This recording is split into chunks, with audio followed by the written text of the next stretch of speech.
going on, everybody? Live with Lottie, my beautiful sunburn. I think you guys can hear Lottie.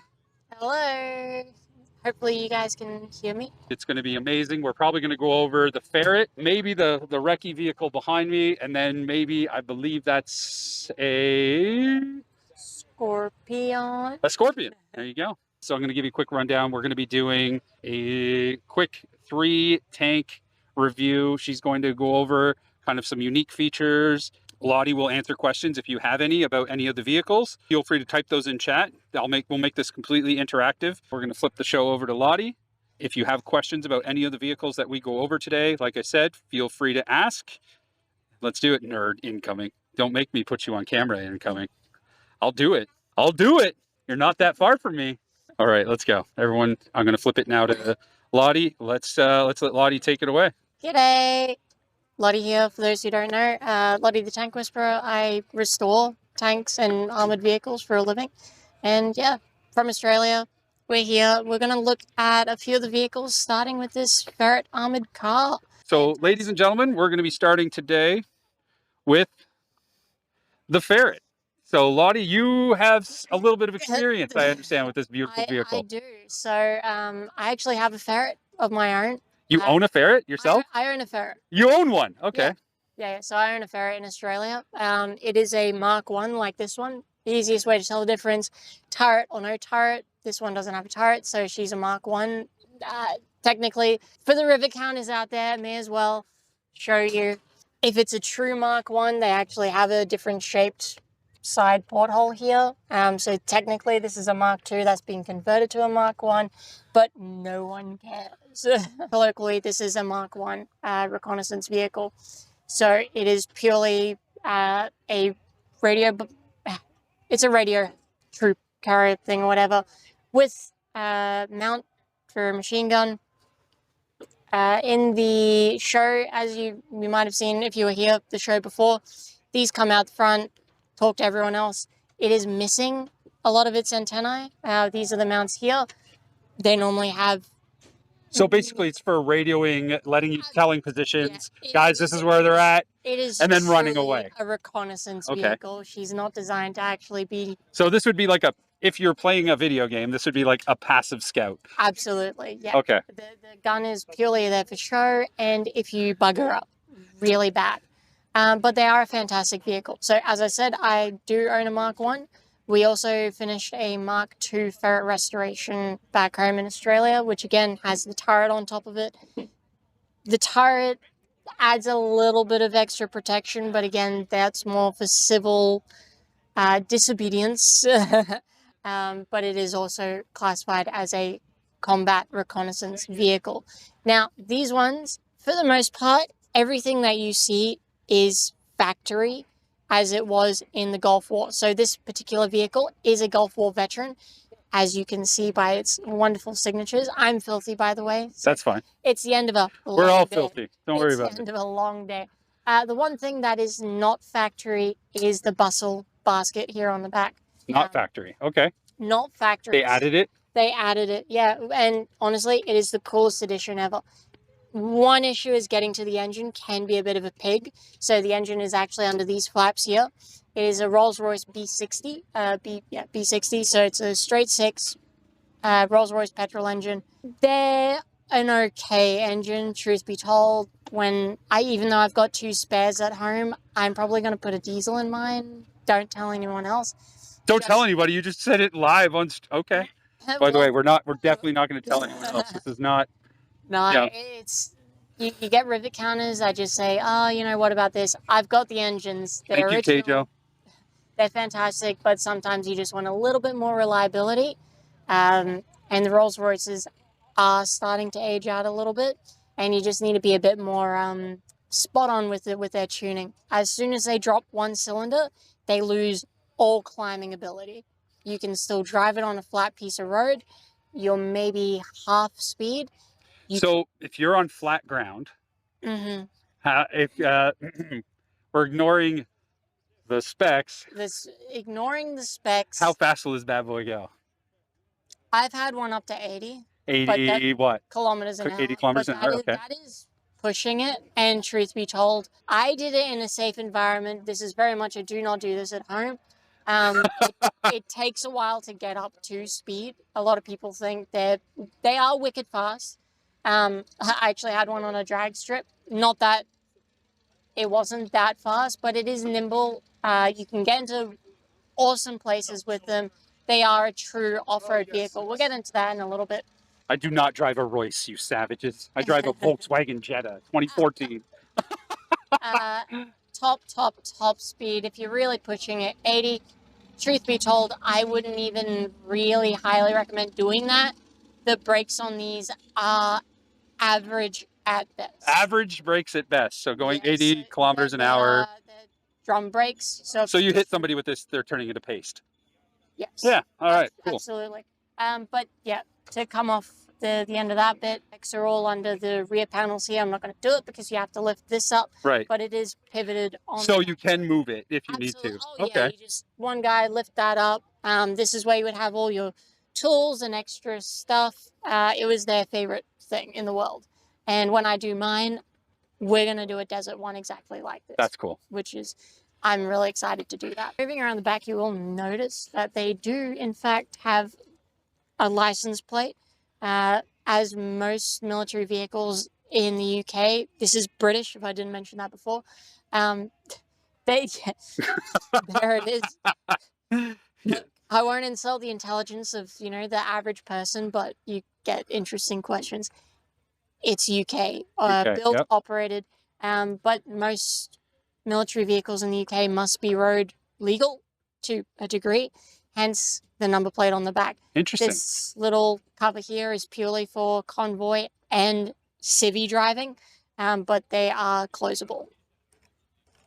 So then you won't accidentally be shining a light on your rear end.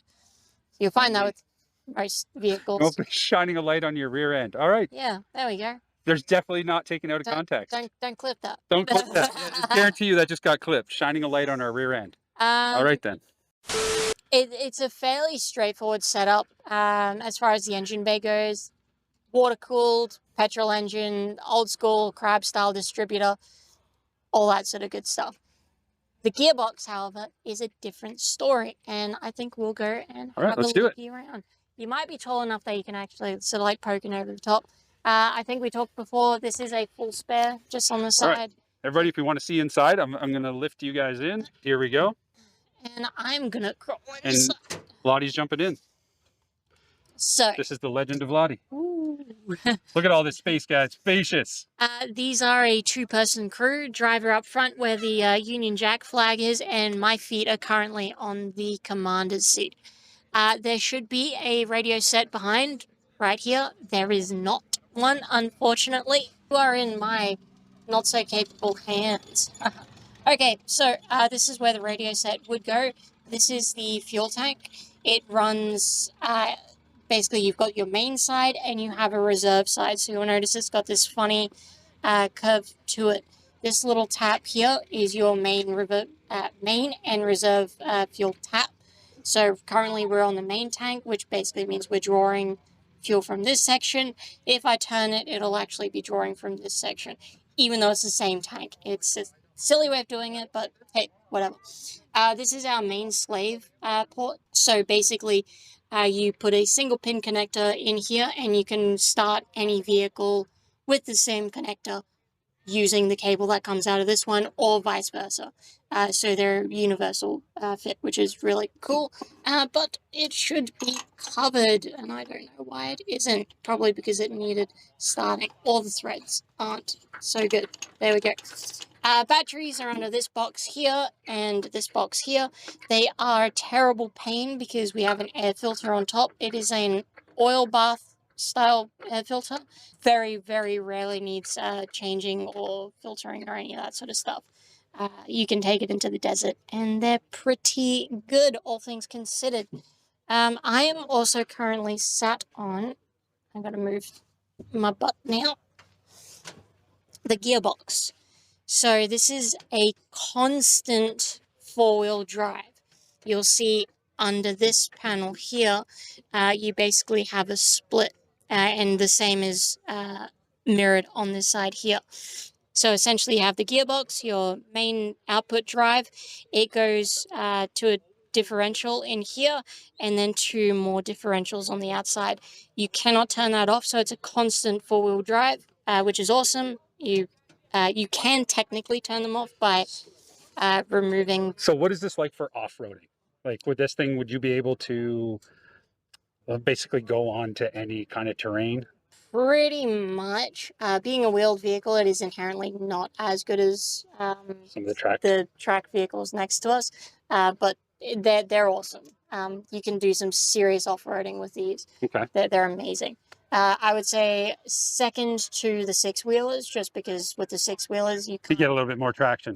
Well, no, it's just Oh. you can actually hump over stuff rather than bottoming out. Okay. But given that this is a relatively short wheelbase system, they're pretty good.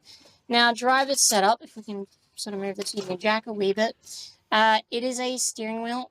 It looks really bizarre.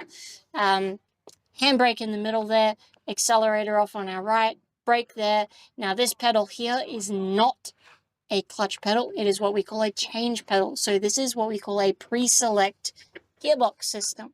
So over here where I'm kicking with my foot is the gear selector, and you'll notice I can basically put it in any gear that I want, and I'm not getting any resistance. So if I wanted to, that's in 3rd gear now. All I have to do is press that pedal all the way down and bring it back up, and it will then be in 3rd gear. So hence the name, pre-select. We'll just leave it in neutral. The selector over here is our forward reverse. It is currently in forward, and I'm not going to put it back into reverse because they can be a little bit difficult. But that means for those clever cookies, means you can do the same speed forward as you can in reverse. No way! Yeah. Yes, wait. I'll give you back your camera. All right. It's all good. But yeah, so they do the same speed forwards as they do backwards. They're amazing. They're awesome. I wouldn't have bought one if I didn't like them, at least in some part. Yeah, no, they're wicked fun. I'm very much looking forward to getting mine into tip-top shape. But we're just so busy with all of our client restorations, the ones that actually make us money rather than our own stuff. But yeah, this one is very special because it is a veteran, so it did actually see combat. If you are lucky enough to be here on the day or even tomorrow, and if you see this driving around, it is crewed. I believe only one of them could get around this year, but last year they had both of the guys that actually crewed this vehicle in it. There's only one today, and they buggered off, so they're probably having a wobbly pop. They're having a wee squiz. But yeah, so that's a quick little one. Around the front, you've got pioneering tools. Let's go to the front. And do those hatches all lift up? Like yeah, there? So these ones are a double. Well, we'll start with the simple ones. So these ones are periscopes that you can just look on the inside. You'll be able to see out here. These ones all, if I can, no, don't worry about it. Probably locked on the inside. These ones flip up. They are known to take fingers out. This one also flips up, but when you are driving more comfortably, the whole thing folds down, and that's what these wing nuts are. They fit here to hold them in position. All right, cool. Which is great. And you've got fire extinguishers. There's one on the back left as well. I think we've got a 113 driving by, making a lot of noise. Under these, headlights and smoke grenade discharges, which is awesome. And of course, we have indicator lights and parking. It's cool that you can just drive these around though, like in the public roads. Oh, they're great, yeah. Probably the most common question that I get about these is, what is that? It's a horn. It's a horn. There you go. It's nothing special. Does anybody have any questions so far about the Ferret before we move on to the next vehicle? This wonderful lady knows pretty much everything there is to know about this. I would say so. So if you have a question, feel free to ask, and we'll ask Lottie. If not, we will move on. Turning radius. Turning radius, awful. Awful. Okay. Manageable.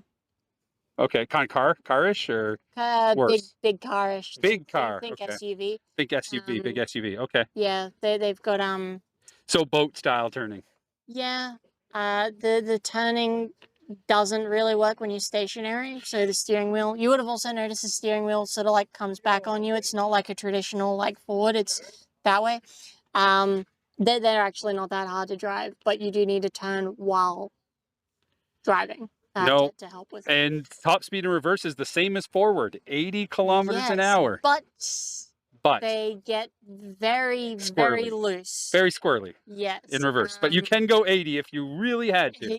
If you really, really, really, really, really, I don't know anyone who's ever had this gone full speed backwards. I don't think you want to do it full speed backwards. Absolutely not.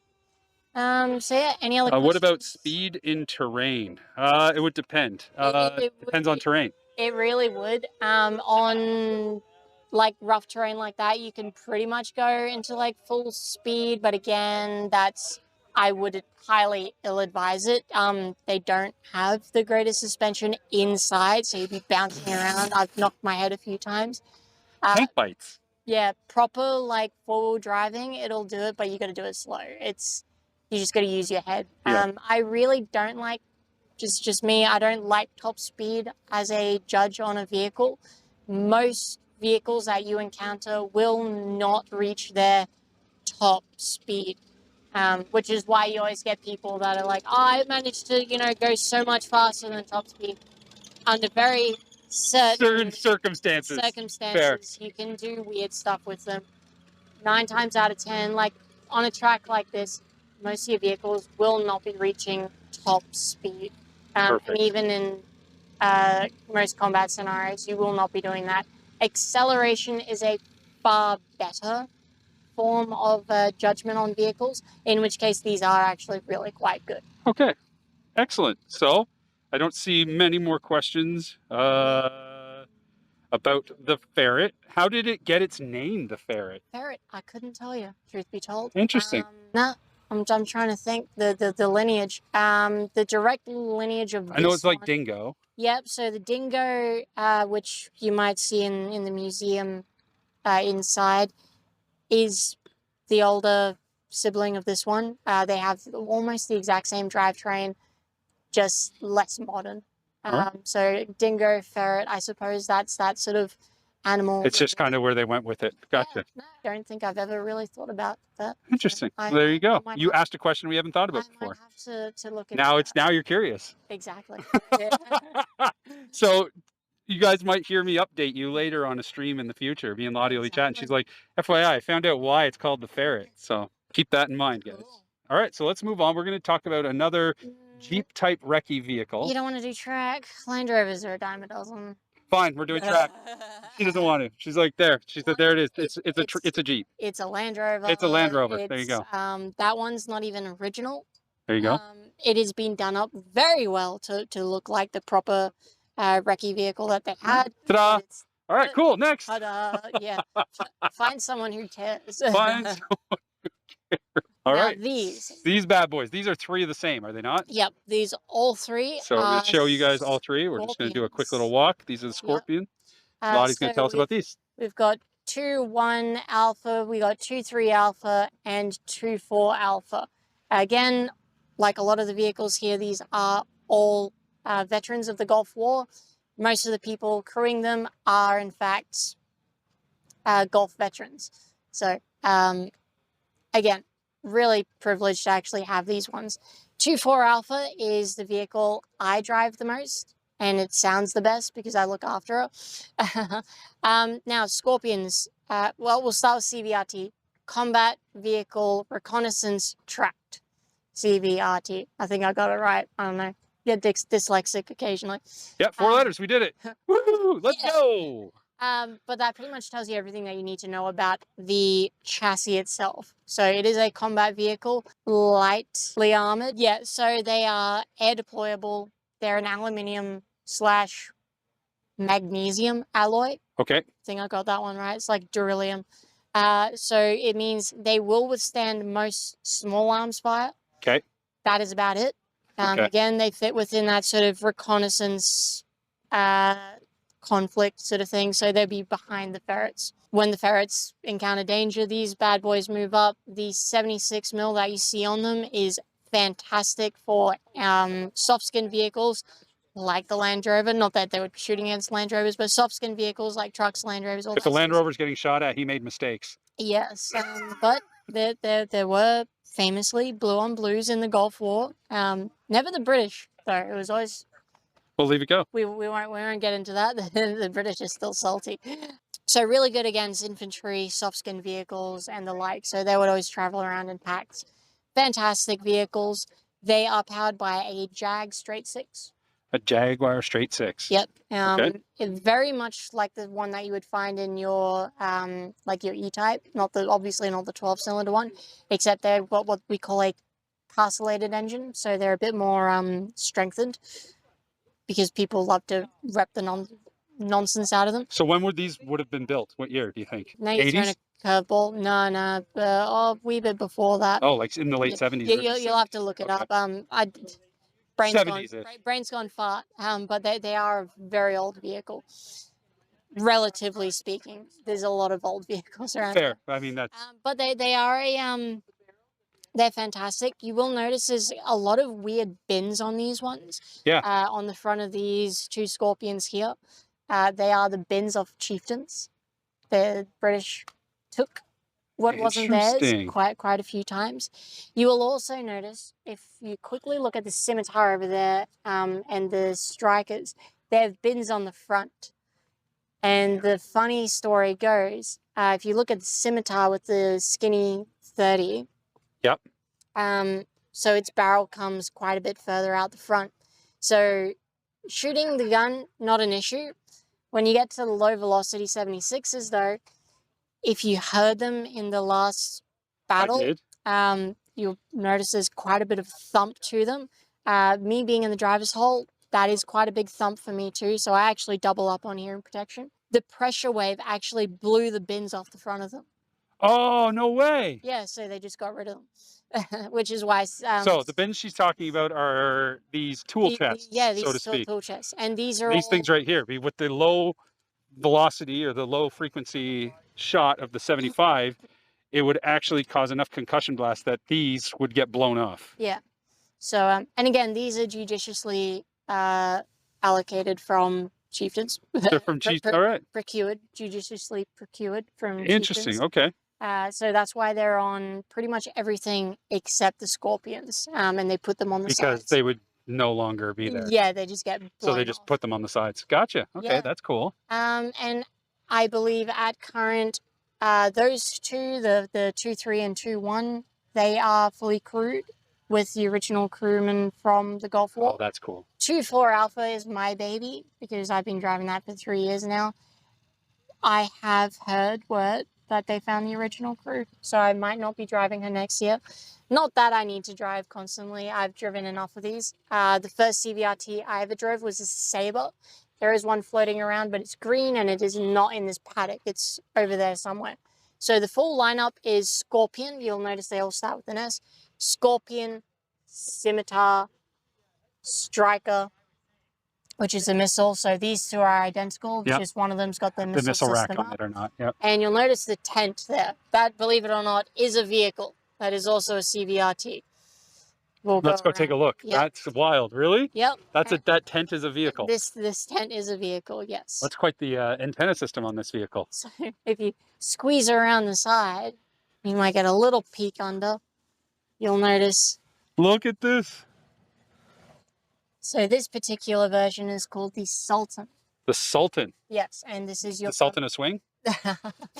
It is a command reconnaissance, so forward positioning. They, again, all travel together. So it's a fob? Pretty much. Now there's one missing from the collection, and it is very much like this one, and it's called the Samaritan. So it's still just as tall, and being the name Samaritan, you can imagine it is the ambulance version. Of course.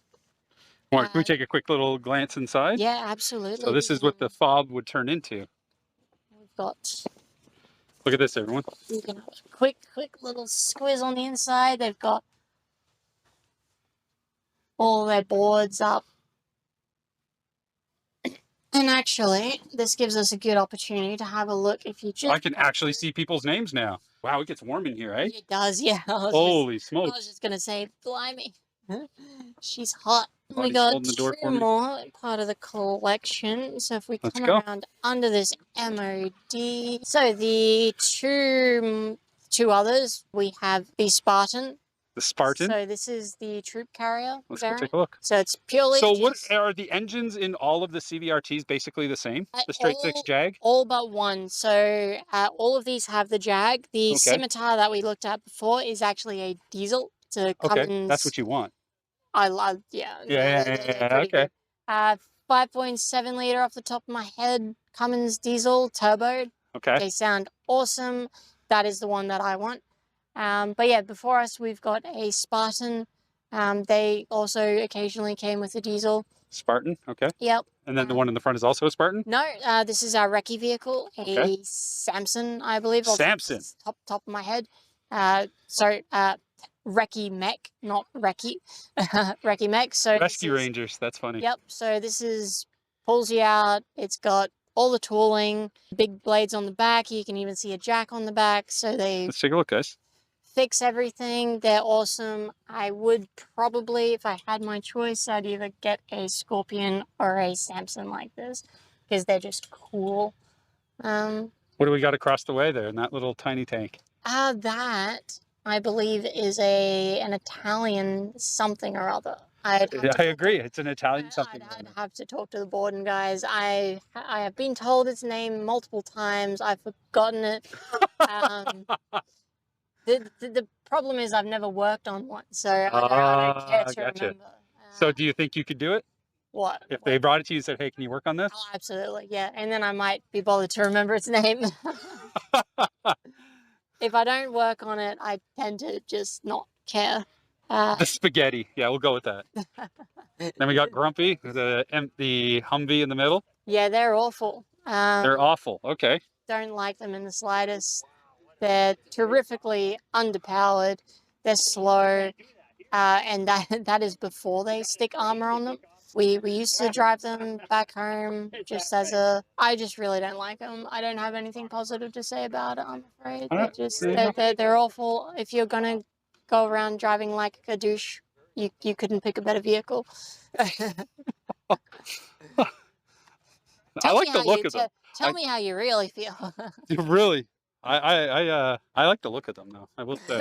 All right, ready? Let's go. T54. T54. 55, I believe. This one is a 54. And I can tell you that for two reasons. One, it does not have a fume extractor on the barrel, and it has a fume extractor on top. That is what that little mushroom dome is, just in front of the Dushka mount. I don't know if you can see that. It's like that little block. That little thing in front. Yep. Oh, Lottie's going to go up and show us. This one. So that's a fume extractor. Yeah. So the reason they changed it, so there might be a few more differences, but the only difference that I really cared to know when I was working on these. So you have worked on these? I've worked on the 55. Okay. Which, whatever, that doesn't make that much of a difference. That is the biggest difference. The 54s were not NBC capable, nuclear, biological, chemical. They didn't have any filters for that. And that is because when you discharge the main gun on these, obviously when you open the breech, you get a lot of fumes and that comes back into the cabin. They're very toxic, very bad for your health. You don't want that to happen. So the fume extractor up here would actually suck all of that out. Problem is that is a ventilation weak point, as it were, and you cannot vent that out. You get stuff coming back in. So fume extractor halfway down, which would have gone about there. The way the fume extractor works is essentially a pressure differential. As the shot comes through, it actually pulls most of the charge with it. So all of the unburnt cordite, etc., gets pulled out along with it. Basically like a kind of Venturi effect. Because of that, you can now positively pressurize the center turret. A lot of people think that you need to completely airtightly seal a vehicle for it to be filtered. You don't. You only need, again, a pressure differential. If you have a positive air pressure within the tank air is not going to come into it. It's just not in its nature. So as long as you've got a positive air pressure out here and a negative out here, air's going to want to come out of the tank, not in. So that's the big difference. So it would actually suck air in through a filter to get that pressure, positive air pressure on the inside of the tank. That's the biggest difference between the 54 and 55. Does it work? Don't know. I haven't tried. These are relatively fun to drive. They're a bit agricultural, but they're not terrible.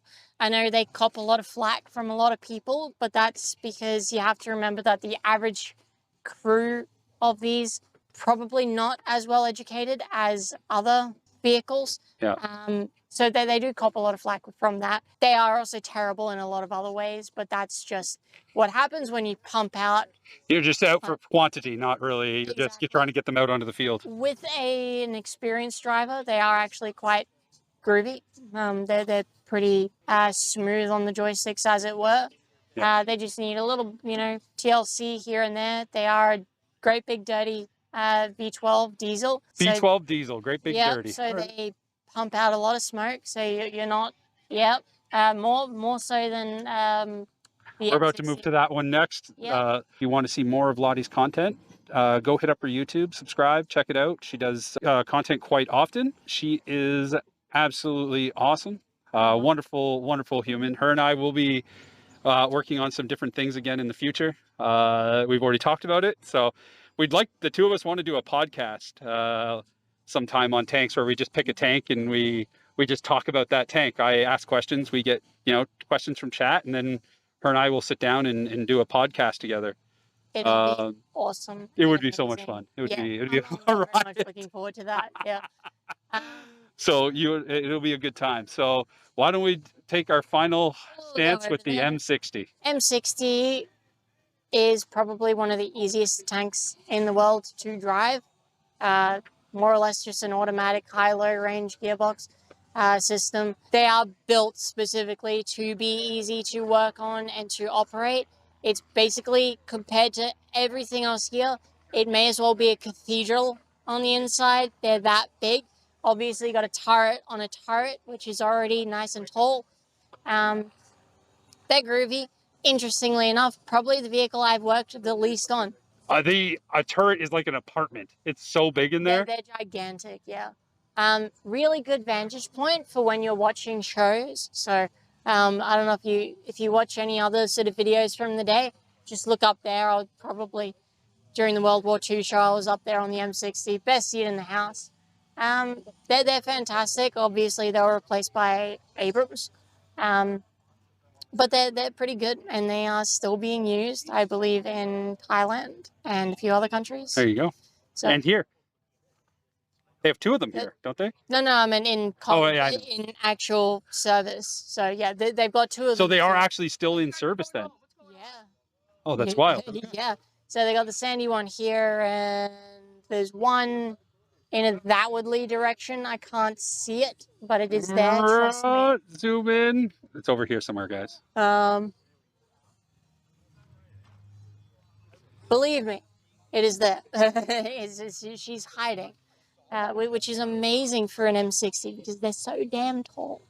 They are. They are like buildings. They're fantastic. I've done a lot more work on leopards than the M60s. So we'll save a leopard chat for, that'd be a podcast for sure. The thing is, we just don't have M60s in Australia at all. I don't even believe in private hands. That's crazy. Which is wild. There is talks about trying to get one, I believe, from one of the islands near Hawaii or some nonsense like that.